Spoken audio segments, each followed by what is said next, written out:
Comprendre la maladie d'Alzheimer, c'est un sujet important lorsque nous avons dans notre entourage une personne atteinte de cette maladie.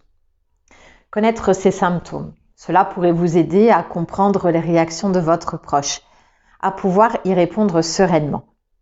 Mais souvent, on est déstabilisé par ces réactions. On ne le comprend pas.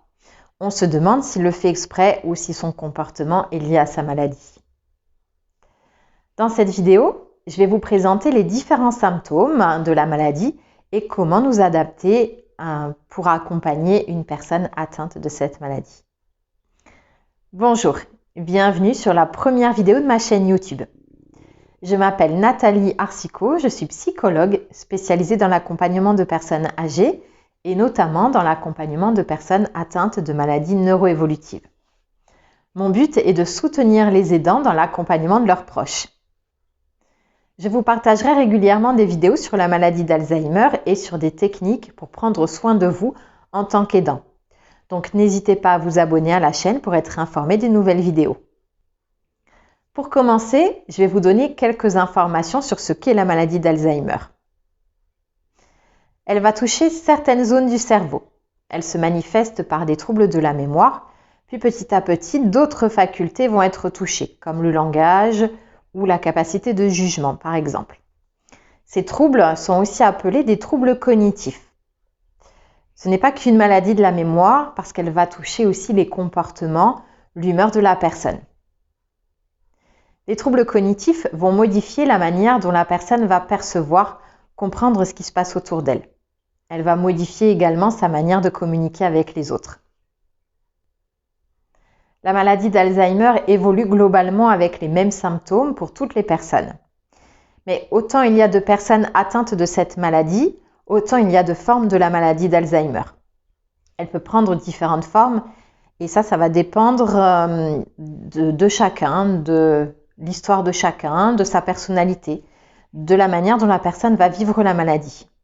Donc nous avons avant tout face à nous une personne. Malgré le fait que certaines facultés vont être altérées, les personnes gardent un grand nombre de capacités qui seront préservées très longtemps. Alors dans cette vidéo, je vais essayer de vous présenter la maladie en vous parlant de comment elle va affecter les capacités cognitives de la personne et je vais aussi essayer de vous apporter des pistes pour pallier à ces troubles et nous adapter à la personne. Les premiers symptômes, ce sont les difficultés de mémoire. La maladie débute par des troubles de la mémoire. Les difficultés de mémoire vont par la suite s'accentuer. Nous n'avons pas qu'une, mais plusieurs mémoires. C'est important parce que ces mémoires ne seront pas touchées de la même manière. Il y a plusieurs mémoires qui vont être préservées très longtemps. Au début, la personne va perdre la capacité à mémoriser de nouvelles informations.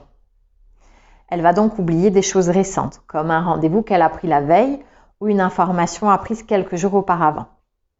Avec l'évolution de la maladie, elle va oublier des événements de plus en plus anciens.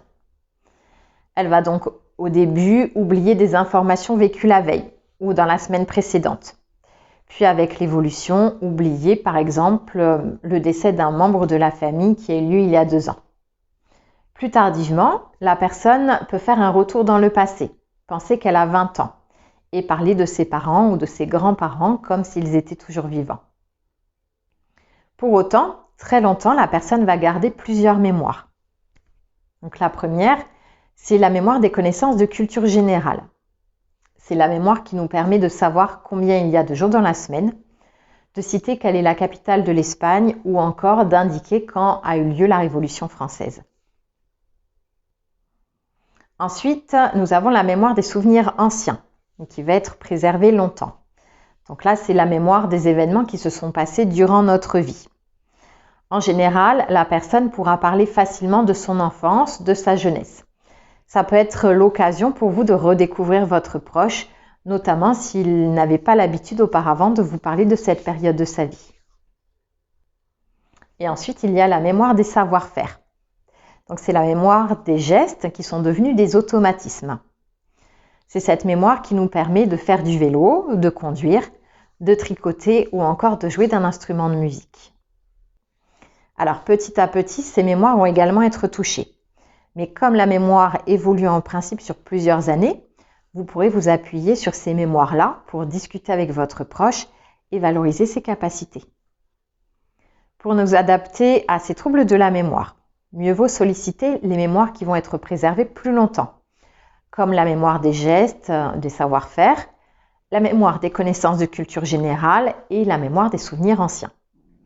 Ensuite, mieux vaut accepter que votre proche n'a plus la capacité de se souvenir d'informations récentes, voire de plus en plus anciennes, et éviter de solliciter cette mémoire. Donc, par exemple, mieux vaut éviter de demander à votre proche ce qu'il a regardé à la télévision la veille parce qu'il ne pourra plus vous répondre. Ensuite, nous pouvons utiliser des pense-bêtes qui seront posées toujours au même endroit ou encore une signalétique. Donc, par exemple, si la personne souhaite aider pour mettre le couvert, vous pouvez placer une signalétique, des petites étiquettes sur les portes des placards de cuisine en indiquant assiette ou encore couvert. Le deuxième symptôme, c'est la désorientation dans le temps et dans l'espace. Ça va se manifester par une difficulté à indiquer quel est le jour de la semaine, en quel mois nous sommes. Ça peut être une difficulté à s'orienter dans un lieu inhabituel. Et plus tardivement, la personne aura peut-être du mal à se reconnaître dans un lieu familier. Donc, par exemple, elle sera peut-être perdue dans une maison dans laquelle elle habite depuis quelques années et elle parlera plus facilement de la maison dans laquelle elle vivait lorsqu'elle était enfant. La personne aura particulièrement besoin de repères stables. Donc, pour nous adapter et adapter son environnement à ces troubles de l'orientation, je vous propose quelques pistes. La première, ça serait de maintenir son espace familier. Donc, d'essayer de garder en décoration les meubles, les objets qu'elle a l'habitude de voir et d'utiliser, et de garder la même couleur des murs. Ensuite, nous pouvons placer dans la pièce où la personne se trouve la plupart du temps une éphéméride qui va indiquer quel est le jour. Ou encore une horloge. Donc ça va aider la personne à mieux se repérer dans le temps. Et ensuite, nous pouvons essayer au maximum de respecter son rythme, ses habitudes dans la journée, ses routines. Donc, par exemple, si elle a l'habitude de se lever, ensuite de prendre son petit déjeuner puis de faire sa toilette, mieux vaut essayer de maintenir ses habitudes. Le troisième symptôme, ce sont les troubles du langage. Au début, il s'agit d'un manque du mot. La personne cherche ses mots, un peu comme si elle avait le mot sur le bout de la langue. Elle peut utiliser des mots passe-partout, comme machin ou truc. Parfois, elle peut utiliser un mot à la place d'un autre. La compréhension va petit à petit être touchée, comme l'écriture. Plus la personne se sentira en confiance pour communiquer avec d'autres personnes, et plus nous aurons de chances qu'elle garde cette envie et ce plaisir de discuter. La communication non verbale et les ressentis émotionnels seront préservés très longtemps. Donc la personne comprendra mieux ce qu'on va lui dire avec les intonations, les expressions du visage ou les gestes. La lecture est quant à elle plus longtemps conservée. Donc parfois la personne réduit en début de maladie ses lectures, mais c'est plus en raison de ces troubles de la mémoire qu'en raison de troubles liés à la lecture. Parce que la lecture, c'est un automatisme. Par exemple, si nous avons devant nous une bouteille d'eau, nous allons avoir le réflexe de lire ce qui est écrit sur l'étiquette. Donc ce réflexe, lui, est gardé très longtemps. Quelques pistes pour nous adapter à ces troubles du langage. Donc la première, ça sera d'essayer de privilégier des phrases simples et courtes. Ensuite, d'accompagner nos paroles de gestes si la personne a du mal à comprendre. Quand la maladie est plus avancée, mieux vaudra privilégier des questions fermées en laissant deux choix. Par exemple, veux-tu une pomme ou une orange? La lecture, elle, peut être longtemps sollicitée en utilisant une police et une taille d'écriture plus lisible. Donc, par exemple, la police Arial avec une taille de caractère de 40. Et puis ensuite, de proposer des textes courts qui tiendront sur une page, par exemple. Le quatrième symptôme, c'est une difficulté à identifier, à reconnaître des objets, parfois des visages. C'est ce qu'on appelle l'agnosie. Donc, elle arrive plus tardivement dans la maladie. La personne a du mal à reconnaître ce qu'elle voit. Par exemple, elle va mettre à son oreille une télécommande à la place du téléphone. En ce qui concerne la difficulté à reconnaître des visages, donc la personne peut confondre les prénoms. C'est important de savoir que même si la personne a du mal à se souvenir des noms de ses proches, le souvenir émotionnel va rester. Donc sa réaction sera la plupart du temps différente avec une personne proche, où là elle se sentira contente, souriante, alors qu'avec une personne avec qui elle n'a pas le même lien affectif, elle sera peut-être plus distante et méfiante. Je vous propose quelques pistes pour nous adapter à ce trouble. La première, c'est de nommer l'objet. Ça peut aider la personne à mieux le reconnaître. Donc, par exemple, vous pouvez lui tendre le téléphone en lui indiquant « c'est le téléphone ». Ensuite, nous pouvons expliquer à quoi sert l'objet avec une phrase courte. Ensuite, nous pouvons imiter comment utiliser l'objet. Donc, si la personne a besoin de se coiffer, nous pouvons lui donner la brosse, puis imiter le geste à effectuer. Si la personne a du mal à vous reconnaître ou vous confond avec un autre de vos proches, vous pouvez lui indiquer votre prénom et qui vous êtes pour elle. Donc par exemple, vous pouvez lui indiquer « Bonjour, c'est Nathalie, ta fille ». Le 5e symptôme, c'est la difficulté à effectuer des gestes. C'est ce qu'on appelle aussi l'apraxie. Donc au début, ce symptôme-là va être très discret. La personne aura du mal à imiter des gestes ou à copier des dessins. Plus tard, elle éprouvera des difficultés à effectuer certains gestes, à utiliser des objets. Donc par exemple, elle éprouvera des difficultés pour boutonner ses vêtements, s'habiller seule ou utiliser une brosse à dents. Je vous propose quelques pistes pour pallier à ce trouble, nous adapter. Donc la première, c'est d'imiter le geste à effectuer pour aider la personne à reproduire ce que vous faites. Donc par exemple, pour le geste de se brosser les dents, vous pouvez imiter le fait de vous brosser les dents. Ensuite, vous pouvez aussi accompagner le geste à effectuer. Donc ça va aider la personne à savoir comment utiliser l'objet. Donc par exemple, si une personne veut vous aider à cuisiner et mélanger des ingrédients dans un saladier, vous pouvez l'amener à tenir la cuillère, puis accompagner le mouvement en posant votre main sur la sienne tout en effectuant le geste de mélanger. Le 6e symptôme, ce sont les troubles de l'attention et du jugement. La personne va éprouver des difficultés à traiter plusieurs informations à la fois. Elle aura du mal à exécuter des activités complexes qui vont demander de l'attention et de la concentration. Elle peut petit à petit abandonner certaines activités difficiles, comme la gestion du budget ou encore préparer un repas.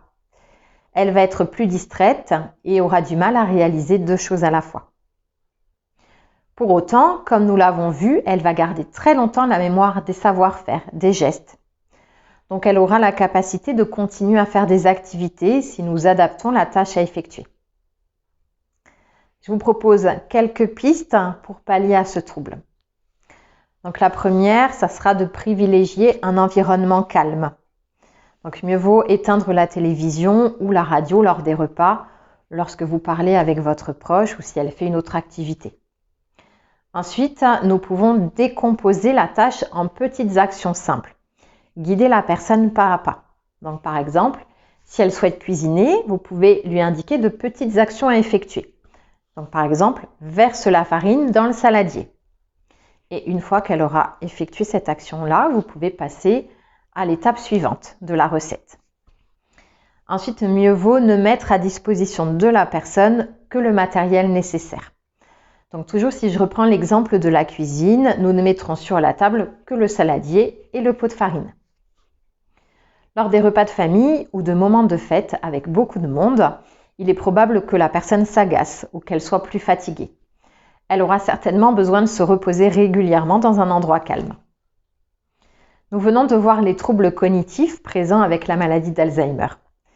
Des troubles et changements émotionnels, affectifs et dans le comportement de la personne sont fréquemment associés à la maladie. Ces troubles sont divers et différents d'une personne à l'autre. Je reviendrai sur ces troubles dans une autre vidéo. En résumé, la maladie d'Alzheimer va toucher en premier lieu la mémoire, puis petit à petit d'autres facultés cognitives, comme le langage, l'orientation dans le temps et dans l'espace, la reconnaissance d'objets, la difficulté à effectuer certains gestes. L'évolution est en général lente et progressive. Pour autant, il est difficile de savoir comment la maladie va progresser et à quelle vitesse. Chaque situation est différente. À l'heure actuelle, il n'existe pas de traitement qui permette de guérir cette maladie. Il est par contre possible de prendre soin de la personne et de mettre en place des actions, des accompagnements qui permettront de pallier certains troubles cognitifs et d'atténuer, voire d'apaiser les troubles émotionnels et comportementaux dont nous avons parlé brièvement. Nous avons parlé de la maladie avec ses difficultés, ses troubles, la perte de certaines capacités. Mais c'est important de pouvoir regarder la personne atteinte de cette maladie avec toutes ses capacités qui restent présentes, tout ce qu'elle garde la capacité de faire. S'appuyer sur ces capacités préservées vous aidera dans l'accompagnement de la personne atteinte de cette maladie. Et ça pourra prévenir les changements émotionnels et du comportement. Si vous souhaitez développer vos connaissances sur la maladie d'Alzheimer, vous avez la possibilité de bénéficier de la formation des aidants mise en place par l'association France Alzheimer. Donc pour cela, vous pouvez vous rapprocher de l'association de votre département. J'espère que cette vidéo vous aura été utile. Si vous connaissez des personnes que cette vidéo pourrait intéresser, n'hésitez pas à la partager. Je vous remercie et je vous dis à bientôt dans une prochaine vidéo.